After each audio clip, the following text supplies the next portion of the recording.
Yes, man. Thanks for the time, dude. You're pretty cool in this movie. I appreciate you, man. That's really kind of you to say. That's exactly the vibe I was going for. So we hit it.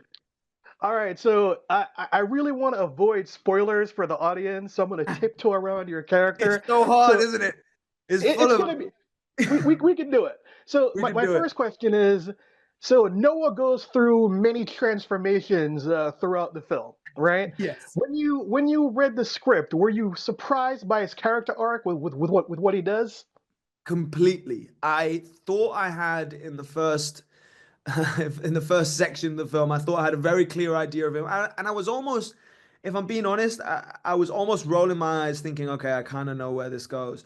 And then it completely flips on its head. And I was like, oh, wow, no, you really have no idea where this goes. And had to kind of double take more than a few times to figure out if what I was reading was actually right and whether I was actually on my way to go meet Martin Campbell to talk about this character because it's one I don't think originally the character was written as older than me, and I think there's not many actors my age that really get the opportunity to work on something like this, and I couldn't believe my lucky stars, bro. I All was like, right, this is so mine. so let's continue on that thread because number one, you're working with Martin Campbell, a great director, action guru, and you spend a lot of your scenes with Clive Owen, right? So did you have to do any chemistry reads with him? How did that go? How do you get cast? How do you win this role? All right, so I've kind of told this story a bit, but I'm gonna try and give you a fresh version of it, right? So I'm yeah, okay, cool. So I'm in London. I'm doing another movie. I'm dressed in a white wife beater, in suit pants, in leather shoes, and I have my blonde hair, and I have my little ear cuff, and I have a little dangling ear cuff, and I have painted nails. I'm playing this completely different character, very affluent, very metropolitan, uh, American, and the producer calls me and tells me I have to go meet Martin today. I say, for what? He says he's gonna put the script in the car and he's gonna send the car to come get me when I wrap. So I finished shooting, and there was such a rush to kind of get because I finished shooting late, so there was a rush to get there before it was too late because I didn't want to be meeting Martin at 11 p.m. And also there's traffic in London to deal with, and I knew it was going to hit me right on the head. So I finished, and I asked the cost just to make sure that I didn't get there too late. I asked the costume designer on the other job if I could just go in my costume and give it back to them when I saw them at the rap party because I'd rapped. I just finished that movie. So she's like, cool. So I get in the car, dressed like this completely other character, and I start reading the script. And then I realize what the character is. And on the way, I'm like, dude, I'm doomed. I'm doomed. I don't look at all like this guy or like how I picture this guy. I don't know what to do. And also, I hadn't brushed my teeth yet because I'd been on set all day. So like I stopped, the guy stops in the middle of Kensington. I get out, I open the boot, take a toothbrush out of my bag. I start brushing my teeth in the middle of Kensington, trying to figure out like, okay, cool. Like maybe I've got some water and I can scrub the nails to get the nail paint off. There's nothing I can do about my hair. I don't know. Is there a clothes shop? Can I buy some clothes on the way? I'm freaking out. So anyway, I get back in the car and I'm like, okay, I'm just gonna have to figure it out when I get there. So I get there, and the producer's there. He's called Callum. He's a great friend of mine. He's an awesome dude. He looks at me. He goes, "Bro, what the bleep are you wearing?" Right? And I'm like, dude, you told me to come like right now. I didn't have time to get changed. This is my character's costume. I don't know. There's nothing I could do. He's like, all right, cool. Somebody get him a jacket. Somebody, what size shoes do you have? Can you give him your shoes? Look, so he's trying to like source clothes for me before I meet Martin from other people that they're in production. And just as he's trying to get like a workwear jacket and some pants that weren't suit pants, like a shirt that was normal and a cap. Um, I start kind of getting a little bit nervous about it, and I'm like, all right, cool. Listen, if you're gonna go in there being yourself, dude, and I'd rather live by my own sword than die by someone else's. So I'm just gonna embrace the current situation I'm in. I'm gonna have fun. I'm gonna say what I think, and if it goes my way, if it does, it goes my way, and if it doesn't go my way, then it's a fun story. So the stunt coordinator's there, and we start talking about skydiving. Cut to, he's a magician. he does card tricks as a hobby and stuff. So he's teaching me some card tricks. We start laughing. I start like, yeah, I can't remember exactly what he did, but I start laughing so hard that at some point I'm on the floor. So now I'm in this get up on the floor laughing, kind of forgot all the things that were going on around me, including the fact that I was about to meet Martin. And Martin comes in and he kind of looks at me. I look up, I realize it's Martin, realize the context in which he's seeing me. And, and I remember the look of just complete disdain on his face that he had agreed, he had agreed to spend this meeting with me. So he's like, all right, let's go into my office. And we go into his office and straight up, he sits down, he looks me in the eyes, he's like, so what do you think about Noah? And I can tell it's almost like it's like the Squid Games. Like I better get the right answer or I'm out. So I take a breath and I give him the most articulate, impromptu answer that I can think of. And I survive. He's like, okay, let's go read the script.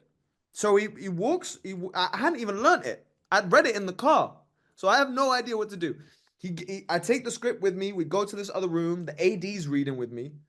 And we start doing it again. I'm like, well, just do the version that you would like to do in the movie, dude. And don't try and guess, don't try and cater to what you think the audience is.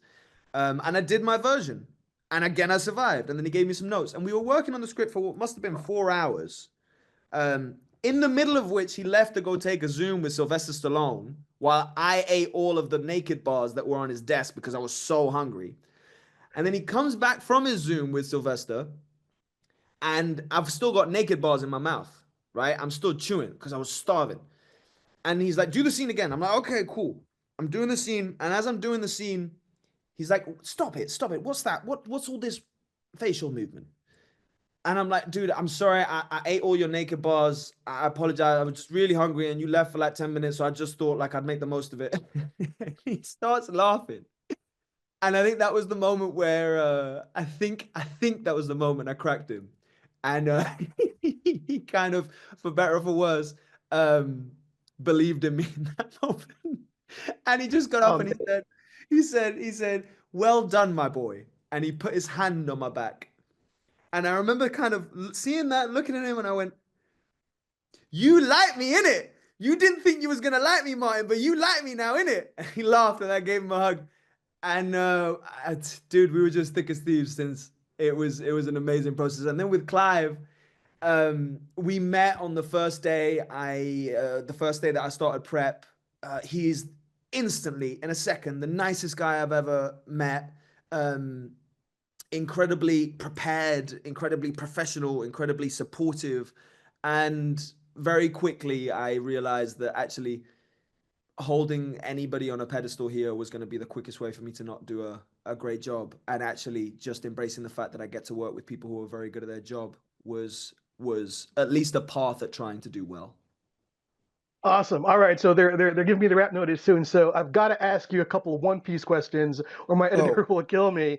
So the first question is, what's the most exciting things for fans to learn as you venture into the Grand Line as Sanji?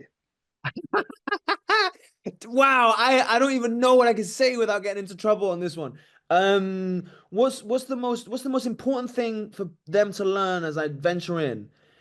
I mean, if people thought that we were tight as a cast the first time around, they have no idea what they're in for this time around. I mean, I don't even know what we are at this point because we're just kind of like an organism made of 5. And so, were you surprised by the show's success? Yeah, that was a tricky because it was in the middle of the strikes as well. And I'm gonna try and make this a short story as well. But we essentially, because the strikes cancelled all of the different premieres that we were gonna do in different countries. I remember sitting there and thinking, okay, well, I have 2 ways to go about this. I can either go to a third world country somewhere nice with palm trees and coconut water, and I can just switch my phone off and forget about everything and then check in a month to see if like we survived or we died. Or, or we could fly into the heart of the storm and face it with our head held high and with pride over what we'd spent essentially the last year and a half of our life doing. And I remember I pitched it in our WhatsApp group. I was like, hey guys, listen, why don't we all go to Japan together regardless and just spend the day that it comes out together as a family?